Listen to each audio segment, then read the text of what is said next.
Hello everyone, hope you all are doing well. So today we are going to do the next question of our agriculture optional answer writing practice series.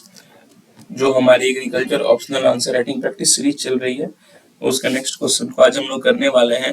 And today's question is what is commodity based extension. Commodity based extension क्या होता है, explain it characteristics and weakness. इसके characteristics क्या है और इसके weakness क्या है. तो एक्सटेंशन से तो we all know that questions UPSC tend to ask questions from extension. Previously भी उन्होंने एक्सटेंशन से काफी क्वेश्चन पूछा हुआ है और इन कमिंग टाइम्स भी वो पूछेंगे. ठीक है, दो तीन क्वेश्चंस तो around 2 to 3 questions will definitely will be from extension. So we should be prepared for it. And this question was asked in 2023 agriculture optional paper of IFOS. जो Indian forest service examination होता है उसके agriculture optional के paper में एक question आया हुआ था.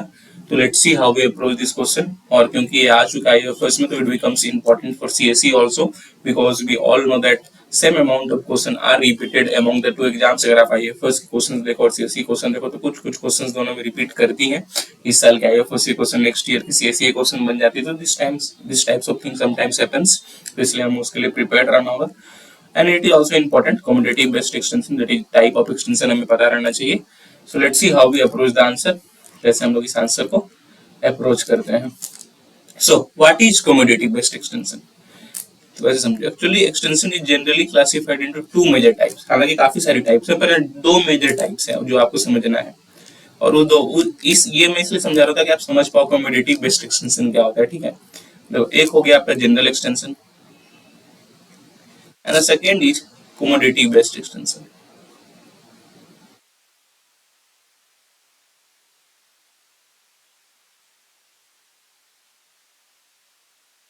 देखो जनरल एक्सटेंशन में क्या होता है कि काफी सारे थिंग्स पे हमें देखना होता है. हम लोग दो तीन क्रॉप्स देख लेते हैं, सॉइल फैक्टर्स देख लेते हैं, मतलब other things also.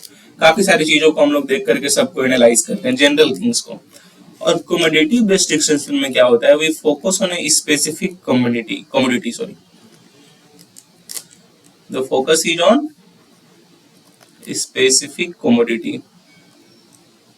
That is मान के चलो एक्सटेंशन में कहीं पे अगर फोकस सिर्फ राइस पे है, ठीक है, मान के फॉर एग्जांपल राइस पे है, तो यहाँ पे जो सारी चीज राइस को ही लेके, राइस की सॉइल कैरेक्टरिस्टिक्स कैसे होना चाहिए, राइस में किस किस तरह से इरिगेशन देंगे, राइस में कैसे हम लोग फर्टिगेशन करेंगे, राइस में कौन सा टेक्नोलॉजी का यूज करेंगे, it will be highly focused on rice. अगर मान के चलो कमोडिटी हमारा शुगर केन है, शुगर केन बेस्ड एक्सटेंशन हो रहा है, तो it will be highly focused on sugarcane. ठीक है, तो कमोडिटी बेस्ड एक्सटेंशन में क्या होता है, जो सिंगल स्पेसिफिक कमोडिटी होता है, जो हमारा एक कमोडिटी होता है, हम लोग उसी पे फोकस करते हैं और बाकी सारी चीजों को हम लोग इग्नोर कर देते हैं. बाकी सारी चीज पे हम फोकस नहीं करते. अगर शुगर केन बेस्ड एक्सटेंशन हो रहा है तो सिर्फ शुगर केन की ही फैक्टर्स पे हम लोग फोकस करेंगे. शुगर केन के लिए कैसे सॉइल मैनेजमेंट करना है, इरिगेशन मैनेजमेंट करना है, कौन से टेक्नोलॉजी यूज करना है, कैसे फर्टिलाइजर मैनेजमेंट करना है, तो everything will be focused on sugarcane only. और अदर थिंग्स पे हम लोग जरा सा भी ध्यान नहीं देंगे. तो कमोडिटी बेस्ड एक्सटेंशन क्या हुआ, जब फोकस सिर्फ एक स्पेसिफिक कमोडिटी पे है. ठीक है, एक स्पेसिफिक क्रॉप को आप इसी वजह से फोकस स्पेसिफिक क्रॉप वगैरह पे हो तो this is known as commodity based extension. तो आई होप आप यहाँ समझ पाए होंगे कमोडिटी बेस्ड एक्सटेंशन क्या होता है और आप इसको अपने लैंग्वेज में थोड़ा सा लिख दो. ठीक है, बिकॉज क्वेश्चन इज आस्किंग क्या होता है. सेकेंडली द क्वेश्चन में सेकंड पार्ट में पूछा जा रहा है कैरेक्टरिस्टिक्स एंड वीकनेस. चलिए अब देखते हैं क्या क्या कैरेक्टरिस्टिक्स है और क्या क्या वीकनेस है. तो फर्स्ट ऑफ ऑल कैरेक्टरिस्टिक्स की बात करें तो only one community is focused. जैसे मैंने बताया कि अगर राइस है तो राइस पे फोकस हो रहा है, शुगर केन है तो शुगर पे फोकस हो रहा है, कोई एक वेजिटेबल है मान के चलो, कोई एक फ्रूट है एप्पल तो एप्पल पे फोकस हो रहा है, अगर एक मैंगो है तो मैंगो पे फोकस हो रहा है. तो क्या है कि जो हमारा फोकस है वो बस एक कम्युनिटी पे होता है, एक स्पेसिफिक कम्युनिटी पे होता है, इजियर टू लर्न. तो क्या होता है, अब जब जनरल हो रहा है तो वो बहुत सारी चीजें बताई जा रही है. ठीक है, ये वो लेकिन कमोडिटी बेस्ड एक्सटेंशन में क्या होता है, बस एक चीज पे फोकस होता है. ठीक है, तो उसी चीज पे फोकस होता है तो फार्मर्स के लिए ग्रास्प करना, लर्न करना इजी होता है. ठीक है, इजियर टू लर्न. बिकॉज अगर आपको एक जगह पे बहुत सारी चीज, मैं अभी हिस्ट्री भी पढ़ा रहा हूँ, आपको ज्योग्राफी भी पढ़ा रहा हूँ, आपको इकोनॉमिक्स भी पढ़ा रहा हूँ, आपको पॉलिटी भी पढ़ा रहा हूँ, एक ही पीरियड में मैं सब कुछ पढ़ा दे रहा हूँ कि भाई पॉलिटी है, हिस्ट्री है, तो आप उसको अच्छे से याद नहीं, आप उसको ग्रास्प नहीं कर पाओगे अच्छे से, थोड़ी सी कंफ्यूजन आपके दिमाग में रहेगी. लेकिन मैं हिस्ट्री ही पढ़ा हूँ, हिस्ट्री का कुछ एक स्पेसिफिक पार्ट ही पढ़ा हूँ, मैं हिस्ट्री का मान के चलो एंशियंट हिस्ट्री का कुछ गुप्ता पीरियड ही पढ़ाऊँ या मौर्य पीरियड ही पढ़ाऊँ, सिर्फ उसी पे फोकस करके आपको अच्छे से बताऊँ, तो you will be grasping more in that. तो इसीलिए आसान होता है लर्न करने के लिए। Secondly, it is easier to monitor, evaluate and cost effective. देखो क्या होता है इसमें, क्योंकि एक ही कमोडिटी होती है तो उसको मॉनिटर करना आसान होता है, इवेल्युएशन करना आसान होता है, कॉस्ट इफेक्टिव भी हो जाता है कभी कभी, क्योंकि एक ही कमोडिटी में एक ही टाइप के इनपुट्स आपको इनपुट्स लग रहे हैं। सो क्या हो रहा है, मान लीजिए सिर्फ राइस आप लगा रहे हो, राइस मतलब शुगर कैन, बिकॉज ये काफी प्रैक्टिस होता है कमोडिटी बेस्ड में। मान लीजिए आप शुगर कैन लगा रहे हो, ठीक है, तो आपके पास अदर थिंग्स कुछ नहीं है, ऐसा नहीं कि शुगर कैन के साइड में हमने कुछ और कुछ वेजिटेबल्स भी लगा दी अदर फील्ड में कुछ लगा, आपकी सब कुछ, आपका होल फोकस किस पे रहेगा, शुगर कैन पे रहेगा, होल फोकस पे रहेगा। और एक ही है, डाइवर्सिटी नहीं है, एक ही क्रॉप है, तो उसका मॉनिटरिंग आसान हो जाता है। इसी शुगर कैन के बीच में कोई और क्रॉप लगा रहा था या राइस के साथ कोई और इंटरक्रॉपिंग किया हुआ रहता, तो उसमें आपको थोड़ी सी दिक्कत होती है, ठीक है, मॉनिटरिंग करना, तो इसमें मॉनिटरिंग एवेल्युएशन आसान हो जाती है, कोऑर्डिनेशन आसान होता है, specially among extension officers and farmers, because कि हमको अपना गोल पता है कि हमें क्या करना है। जो कम्युनिटी बेस्ड गोल है क्या है कि एक्सटेंशन ऑफिसर राइस के बारे में भी एक ही बारे में बता दे रहा है, शुगर केन के बारे में बता दे रहा है, व्हीट के बारे में बता दे रहा है, तो फार्मर्स कंफ्यूज रहते हैं कि किस पे अधिक फोकस करूं, राइस पे करूं, व्हीट पे करूं, आपने तो सारे के बेनिफिट्स बता दिए। और इसमें क्या होता है, कम्युनिटी वेस्ट में क्योंकि एक ही कम्युनिटी स्पेसिफिक क्रॉप पे फोकस्ड रहता है तो कोऑर्डिनेशन भी आसान हो जाता है। यहाँ पे narrow range of technical concerns पे फोकस करते हैं, क्योंकि एक ही क्रॉप है तो ऑब्वियसली उसी ब्रॉड रेंज में किस में होगा, जब डाइवर्सिटी हमारा रहेगा, जब डाइवर्सिटी रहेगा तभी तो ब्रॉड रेंज में फोकस करेंगे, उसको भी इंक्लूड करना है, उसको भी इंक्लूड करना है। पर यहाँ पे एक ही है तो हम लोग narrow range of technical concerns होता है, ठीक है, कि उसी को जो सूट करे उसको फोकस करते हैं हम लोग। So these are the some of the common characteristics of community based extension. तो आई होप आपको ये समझ में आ गया होगा। अब हम लोग बढ़ते हैं वीकनेस पे।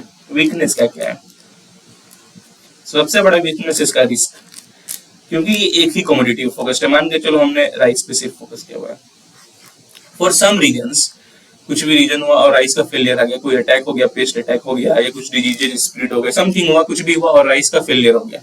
अब क्योंकि राइस का फेलियर हो गया तो हमारे पास अब we have got nothing to cope up that failure, cope up that loss. उस लॉस को कोप अप करने के लिए हमारे पास अब कुछ भी नहीं, क्योंकि एक ही क्रॉप हमने लगाया था वो फेल हो गया, तो रिस्क यहाँ पड़ जाती है। ये डाइवर्सिटी रहती है, डाइवर्सिटी रहती है मतलब राइस के साथ मान के चलो वेजिटेबल्स भी कहीं लगाए हुए हैं, तो अब इससे क्या होता है कि राइस को भी, राइस अगर फेल भी हो जाता है तो हम लोग वेजिटेबल्स को बेच करके certain amount of income earn कर लेते हैं, तो यहाँ पे रिस्क कम हो जाता है हमारा, ठीक है। पर क्योंकि यहाँ पे एक ही कमोडिटी है तो रिस्क हमारा काफी अधिक रहता है। Needs and potentials of farm में नॉट बी कंसर्न्ड। अब देखो इसमें क्या होता है, क्योंकि एक ही कमोडिटी को हम लोग यूज कर रहे हैं, हो सकता है पोटेंशियल है किसी फार्म का कि 3 कमोडिटी को सपोर्ट कर सकता है। मान के चलो किसी फार्म में एक लैंड है जहाँ पे कि हो सकता है व्हीट अच्छा होता है, एक लैंड है जहाँ पे हो सकता है राइस अच्छा होता है, एक लैंड है जहाँ पे हो सकता है कि वेजिटेबल्स अच्छा होता है, ठीक है। तो तीनों को हम लोग करते तो अच्छा प्रोडक्शन होता है। लेकिन अब क्या, हम लोग कमोडिटी वेस्ट कर, हम लोगों ने तीनों पर राइस लगा दिया। नो, इन रिस्पेक्टिव ऑफ कौन सा लैंड किसके लिए अच्छा होता है, हमें कमोडिटी करना है, तो ये लैंड राइस के लिए अच्छा है, आई एम नॉट टेलिंग कि अच्छा नहीं, ये अच्छा है, बट इसके सब साइड वाले लैंड्स तो उतने अच्छे नहीं, इट इज एवरेज। लेकिन फिर भी क्योंकि मैंने राइस पे फोकस किया तो मैं सारे लैंड में राइस लगा दिया, तो इससे क्या है, जो हमारा फार्म का होल फार्म का पोटेंशियल है वो नहीं हमें मिल पा रहा है। अगर हमने यहाँ पे राइस लगाया होता है, वेजिटेबल लगाया होता है या व्हीट लगाया होता है, तो मैं जो होल फार्म की जो पोटेंशियल है वो मीट कर पाते, पर यहाँ हम लोग पोटेंशियल नहीं मीट कर पा रहे हैं, एक प्रॉब्लम होता है। Environmental concerns, we all know commodity waste में क्या होगा, हमारा मोनोक्रॉपिंग होगा, एक कम्युनिटी पे फोकस होगा, एक तरह के इनपुट्स लगेंगे, यहाँ तक कि सॉइल से भी एक ही तरह की, जैसे एक क्रॉप ही है तो एक ही तरह के न्यूट्रिएंट्स बार बार सॉइल से एक्सट्रैक्ट करेगा, और इसमें सॉइल में क्या होगी, उन न्यूट्रिएंट्स की डिफिशियंसी हो जाएगी, वो न्यूट्रिएंट्स की अवेलेबिलिटी कम हो जाएगी, जिससे सॉइल में प्रॉब्लम्स होंगे। एनवायरमेंटल कंसर्न्स, अगर आप एक ही क्रॉप बार लगाओगे तो we all know that monocropping environmental concerns है, अगेंस्ट सस्टेनेबिलिटी चला जाता है ये।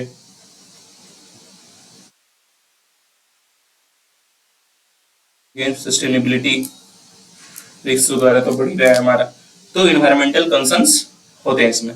ओनली माइनॉरिटी फार्मर्स बेनिफिशरीज, ये चीज तो कैसे होता है, अगर मान के चलो कि हमने कोई एक कम्युनिटी पे फोकस किया राइस, और यहाँ पे 10 फार्मर्स हैं, 10 फार्मर्स हो सकते हैं 5 फार्मर्स का या तो राइस में उतना इंटरेस्ट नहीं है, या तो सकता है उस 5 फार्मर्स का जो लैंड है वो राइस के लिए सूट नहीं कर पाता, हो सकता है 5 फार्मर्स के पास उतनी कैपेसिटी ना हो कि फर्टिलाइजर को मैनेज कर पाए।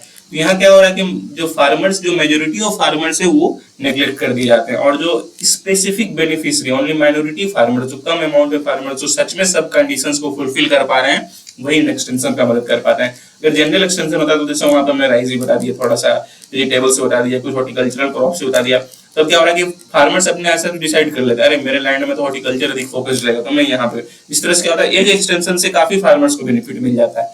पर क्योंकि यहाँ पे कमोडिटी वेस्ट हो रहा है तो कुछ ही फार्मर्स को बेनिफिट मिलेगा, क्योंकि मोस्ट ऑफ द फार्मर्स में वो चीज सारी चीज जो इस क्रॉप को लेके चाहिए होगा वो फुलफिल नहीं कर पाएंगे वो। तो this is one major problem against diversity. जैसे कि हमने समझाई दिया, मोनोक्रॉपिंग होगा, सिंगल एक क्रॉप पे फोकस किया जाएगा, सिंगल कमोडिटी पे फोकस किया जाएगा, तो डाइवर्सिटी के अगेंस्ट तो या सस्टेनेबिलिटी के अगेंस्ट है ही है। So these are the some of the weaknesses of commodity based extension. I hope आपको ये समझ में आ गया होगा। और भी कुछ वीकनेसेस आपको लगता है आपको ऐड करने हैं तो you can add on it. कुछ पॉइंट्स आपको लगता है कि छूट गए हैं, आपको लगता है आपके हिसाब से आंसर्स में होने चाहिए, जो आप ऐड करें उन पॉइंट्स को, एंड लेट अस नो बस बाय कमेंटिंग, और उन पॉइंट्स को कमेंट करें ताकि हमें पता चले कि आप सही डायरेक्शन में जा रहे हो या नहीं। So I hope you understand this things. So that is all for today. Please do like, please do share and please do subscribe. It takes a lot of hard work to make such videos for you. ऐसे video आप सबके लिए regular basis पे बनाने के लिए काफी hard work लगता है। अगर आप लाइक शेयर सब्सक्राइब करते हो तो काफी मोटिवेशन मिलता है हमें कि हम और भी ऐसे वीडियोज आप सबके लिए रेगुलरली बना पाए। सो that is all for today. Have a nice day. Thank you.